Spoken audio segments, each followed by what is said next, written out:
For today's video, magluluto si Bicolana ini ng sweet and sour chicken. Ito nga yung chicken, kinat into cubes, then marinate ko na siya sa patis, pepper, and garlic powder. Gumawa nga pala ako ng sweet and sour sauce, pineapple juice, soy sauce, ketchup, konting vinegar, cooking wine, sugar, and honey. Then, sibuyas, bawang, bell pepper, cornstarch na tinunaw sa konting tubig, and pineapple chunks.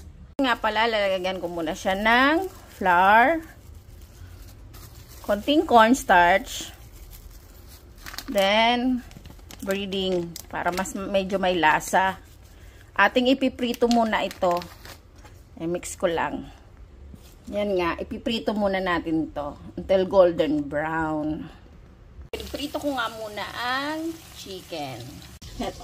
Habang nagpiprito nga tayo ng chicken, gawa na natin ng sweet and sour sauce.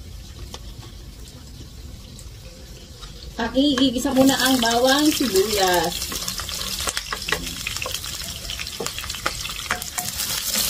Napakadali lang, pero masarap. Diba? Hindi mo na kailangan kumain sa chopping. Magluto na lang tayo ng sweet and sour chicken. Pwede din siya sweet and sour pork at sweet and sour fish. Ilagay na natin ang ginawa nating mixture ng sweet and sour.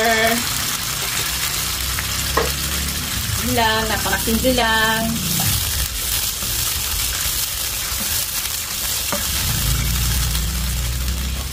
Lagay natin ang bell pepper.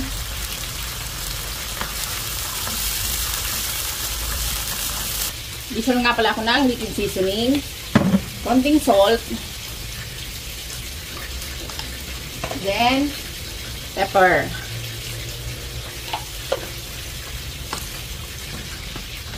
Napakadali lang gawin ng sweet and sour sauce.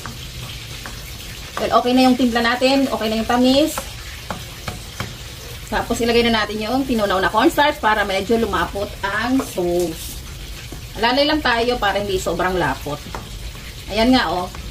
Okay na. Dahil gusto ko medyo may konting lasa ng spicy. Ang chili. Ayan na. Okay na yung ating sweet and sour sauce. Wait na lang natin maluto ang chicken. Then, ilalagay lang natin dito. Ganun lang. Napakasimple lang.